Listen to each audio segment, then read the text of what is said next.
Fala, impressionadores! Nesse vídeo eu quero falar com vocês sobre webhook. A gente vai dividir esse vídeo em 3 partes. Na primeira parte a gente vai entender o que é um webhook, para que ele serve, como que eles funcionam. Na segunda parte você vai aprender a enviar webhooks, a criar os seus próprios webhooks e enviar eles para algum sistema. E na terceira parte, a receber webhooks e como que você trata eles dentro do seu código. Vamos partir direto para o conteúdo do vídeo. Bom, galera, se você curtiu esse tema, eu imagino que você está querendo aprender aí ou a trabalhar com sites e sistemas que se comunicam com webhook, a gente já vai chegar lá, ou então a criar automações que possam receber webhooks ou disparar webhooks. Se você quiser ir para um desses 2 caminhos, eu vou deixar 2 presentes para vocês na descrição. São 2 mini cursos. Um deles é um mini curso de criação de site com Python, e o outro é um mini curso de automações também com Python, onde a gente ensina vocês a fazerem cada um desses projetos diferentes. É gratuito, então se você quiser inclusive pegar os 2, pode ficar à vontade, vai estar tudo na descrição aqui, junto com o gabarito dessa aula daqui, vai estar também disponível na descrição. Vamos agora entender as partes desse vídeo. Vamos lá, primeira parte. O que é um webhook? Basicamente, como o próprio nome já diz, você vai ver, ele vai ser um gancho, né? Hook vem de gancho, web. Essencialmente, o webhook é a forma com que 2 sistemas na internet conseguem se comunicar. É uma das formas, né, com que 2 sistemas na internet conseguem se comunicar. E só para exemplificar para vocês, vamos pensar num exemplo aqui. Imagina que você está lá construindo um e-commerce, um site. Esse seu site ele vai ter um sistema de pagamento. O sistema de pagamento, muito provavelmente, não vai ser você que vai gerenciar. Não vai ser você que vai falar com a Mastercard, com a Visa para aprovar aquela transação. Não vai ser você que vai falar com o banco e tudo mais. Você vai usar um sistema de pagamento para fazer isso. Esse sistema de pagamento ele precisa avisar para o seu site quando que o pagamento deu certo, quando que o pagamento deu errado, quando que o cliente cancelou aquela compra, quando que o cliente conseguiu efetivar aquela compra, e qual foi o valor cobrado e assim vai. Para isso tudo, como que ele vai fazer isso? Por meio de um webhook. Então imagina lá, quando você entra num e-commerce, entra num site e você preenche as informações de pagamento e clica em pagar, o que acontece quando você clica em pagar? O sistema de pagamento processa o seu pagamento. No que ele confirma o seu pagamento, ele envia um webhook para o site, dizendo, olha, a compra foi aprovada com esse valor, esse cartão, tantas vezes aqui e tudo mais. Só que as informações, digamos assim, sigilosas do seu cartão ficam armazenadas dentro dele. Ele só envia no webhook as informações que o site precisa para ele poder processar aquela compra e enviar os produtos para você. Vamos pensar num outro exemplo. Você está trabalhando lá, tem um sistema de CRM, de gerenciamento de e-mail. Você dispara e-mails para vários clientes. Sempre que um cliente abre o e-mail seu, você quer saber, para você conseguir calcular, por exemplo, a taxa de abertura dos seus e-mails, a taxa de clique dos seus e-mails, para ver se as pessoas estão abrindo seus e-mails muito ou pouco, se ele está indo muito para o spam e tudo mais. Quando ele abre o e-mail, ele envia o sistema, o Gmail, o Hotmail e tudo mais, eles enviam um webhook para o seu CRM reconhece, ah, beleza, então tem mais uma abertura, tem menos uma abertura e assim vai. Então entenda, o webhook é simplesmente uma das formas com que 2 sistemas na internet vão conseguir se comunicar. Eles vão enviar webhooks e receber webhook. Por isso que essas setinhas estão tem uma seta aqui com uma direção, que é o sistema de pagamento está enviando um webhook para o seu e-commerce e seu e-commerce está recebendo aquele webhook. Aqui também, o sistema de e-mail está enviando um webhook para o seu site e o seu site está recebendo aquele webhook. Lira, poderia acontecer o caminho contrário? Posso também enviar webhooks do meu sistema para um outro? Pode, não tem problema nenhum, os 2 caminhos são possíveis. Esse webhook, normalmente, ele é enviado num formato JSON, tá? E aqui algumas pessoas acabam se confundindo uma coisa. Lira, qual a diferença entre JSON, API e webhook? Eu tenho um vídeo só explicando o que é API aqui no canal. Eu vou deixar o link dele na descrição, caso você queira entender. Mas essencialmente é o seguinte, de uma forma bem resumida, tá? O webhook nada mais é do que essas requisições, ou seja, essa comunicação. JSON é o formato com que essa comunicação normalmente acontece, mas poderia ser vários. Normalmente um webhook, quando ele é enviado de um sistema para o outro, ele é enviado num formato JSON, que ele parece com um dicionário no Python. Por exemplo, ele vem assim, ó, data, né, os dados que estão dentro desse JSON vai ser, por exemplo, o nome do cliente, e aqui vai aparecer o nome dele, fulano. Aí depois vai vir assim, o valor que ele pagou na transação foi, por exemplo, sei lá, R$ 999, e assim vai. Então ele vai vir num formato de um dicionário, é um JSON. O JSON ele essencialmente é um dicionário com uma formatação especial. A API nada mais é do que o sistema inteiro. Então uma API ela pode ter vários pontos diferentes que enviam webhooks, que recebem webhooks. Ela pode ter várias coisas ali dentro, entre elas o envio ou o recebimento de webhooks. O webhook nada mais é do que essa informação que está sendo enviada ou que está sendo recebida, né? essa troca de informações é um webhook, e o JSON é o formato com que isso acontece, beleza? E aí, repara o seguinte, normalmente esse webhook ele é disparado em casos meio que padronizados. O webhook normalmente ele tem essa característica, como o próprio nome já diz, ele é um gancho na web, né? Hook vem de gancho. Ou seja, ele acontece normalmente quando alguma ação é efetivada. Então, sempre que um cliente passar o cartão, eu vou enviar um webhook. Então, normalmente ele é estruturado dessa forma, numa estrutura de condição. Sempre que alguma coisa acontecer, eu vou enviar o webhook, e assim vai. E o seu sistema vai estar, digamos assim, disponível para receber esse webhook.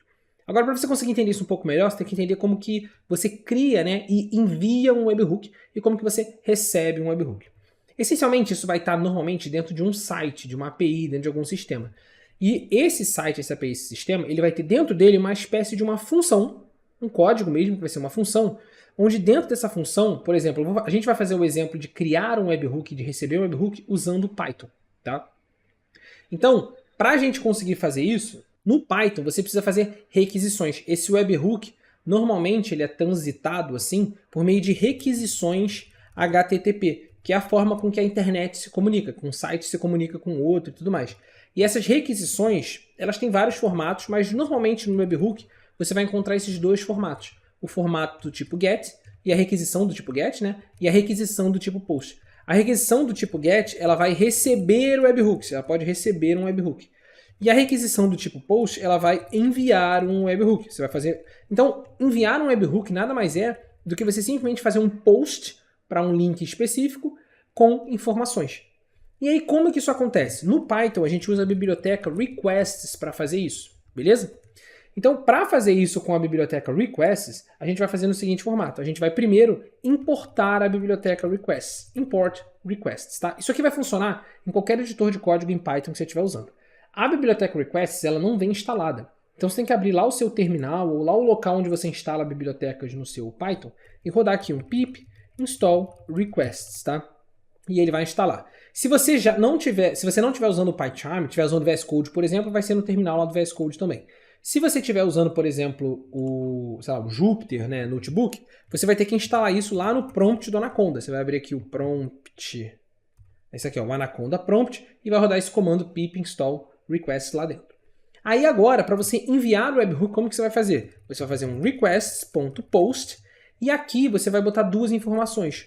O link para onde você vai enviar o webhook e você vai botar também a informação de data. Data são os dados que vão nesse webhook. Os dados que vão nesse webhook. Então, repare o seguinte, para você enviar um webhook, normalmente ele vai acontecer sempre para um link específico. Então, você envia sempre um webhook para o que a gente chama de um endpoint. Um endpoint nada mais é do que um link que está disponível para receber alguma chamada. Ou ele vai receber um webhook ou ele vai enviar um webhook. Nesse caso daqui, a gente vai enviar um webhook para um endpoint específico que vai receber esse webhook. Beleza? Então seria o equivalente, por exemplo, lá no meu site, vamos botar aqui, link. Lá no meu site da #treinamentos.com, não é isso que acontece, tá? Mas a gente ia ter aqui um link, por exemplo, um link de receber o webhook.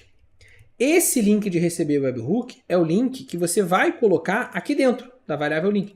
Porque você vai enviar o seu webhook para um link que está disponível para receber aquela informação. E aí, como que a gente envia essa informação? A gente envia essa informação por meio de um dicionário, de um JSON, né? Foi aquele formato que eu falei para vocês. Então, no Python, a gente tem uma biblioteca chamada JSON que transforma um dicionário Python. Então, eu vou chamar aqui, por exemplo, meu dicionário de informações. Ele vai ser, por exemplo, lá, o nome do usuário, e aí ele vai ter esse nome específico aqui, fulano. A gente vai ter aqui o valor, né? Lá no nosso exemplo do e-commerce, 999. Ele vai ter aqui também, por exemplo, a quantidade de parcelas que o usuário pagou. Aí vão ser, por exemplo, 12 parcelas e assim vai.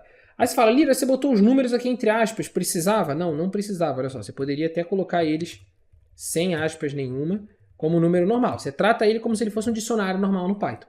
Depois que você fez isso, você precisa transformar esse dicionário num JSON, para ele poder ser enviado no webhook. Lira, existem outros formatos de webhook? Existem. Você pode enviar em XML, existem outros formatos. O JSON é o mais utilizado. Tá? É simplesmente esse formato. Então o que a gente faria? Eu faria aqui o meu dicionário, digamos assim, ajustado.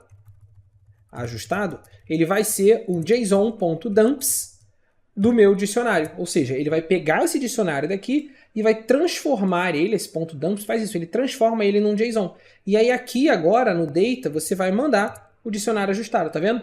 Então sempre que você quiser enviar um webhook, o seu sistema que você está criando, ele vai ter que fazer um processo parecido com esse daqui. Ele vai ter que criar um link, ele vai ter que criar esse dicionário de informações que vai ser enviado, transformar esse dicionário num JSON e depois fazer um request.post para um link específico para você poder enviar, né, essas informações, ou seja, para você poder fazer um post dessas informações. Se você quiser fazer um teste para ver se isso daqui vai funcionar, o que você pode fazer? Você pode chegar no Google e digitar aqui, ó, Test Webhook Online, tá vendo?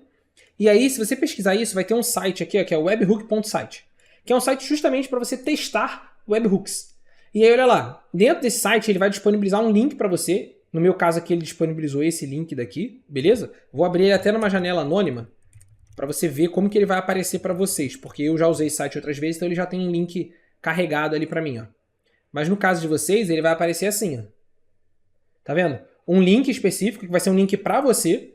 O que você vai fazer? Você vai copiar esse link aqui, vai chegar lá no seu sistema e vai colocar esse link aqui. Coloquei esse link.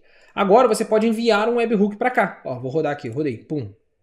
Rodei, ele enviou o webhook. Se você chegar lá agora no site, ele vai mostrar o webhook que você enviou. Olha, você enviou um webhook e esse webhook está vindo aqui, ó, nesse formato daqui. E tá vendo aqui, ó, o conteúdo dele está no formato JSON, tá vendo? Então ele já está vindo para você aqui o webhook nesse formato. Isso aqui seria como que você envia um webhook. E você consegue ver essa informação daqui, tá vendo que ele aparece aqui, ó, uma requisição do tipo post, ou seja, você está enviando um webhook para esse sistema daqui.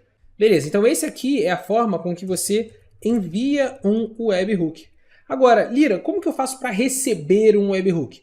Para você receber um webhook, a diferença é que, ao invés de você criar uma estrutura dessa de request.post, você vai criar um link desse que pode receber webhooks.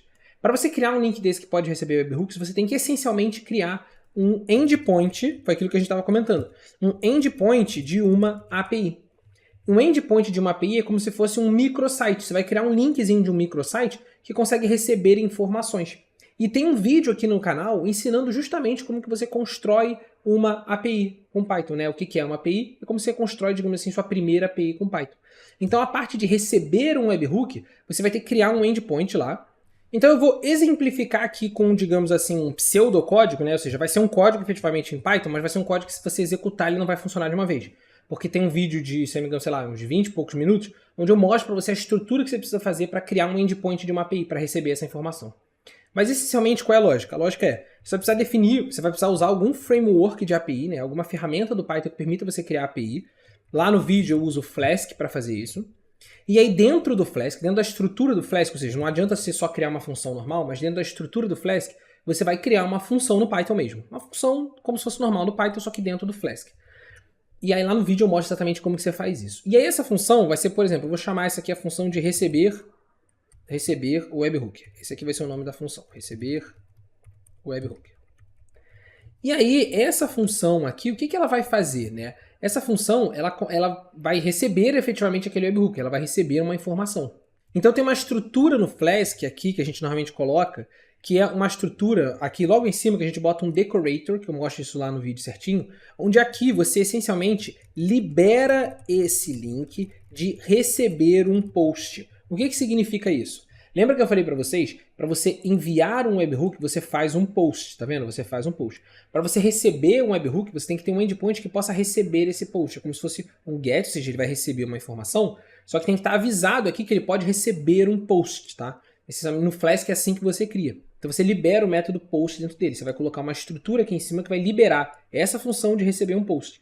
A partir desse momento que ela pode receber um post, significa que ela pode receber um JSON desse de informações. E aí aqui dentro, né, quando ele receber essa informação, ele vai receber essa informação no formato request, numa requisição mesmo. Então aqui você vai fazer algo como, por exemplo, request, né, .json.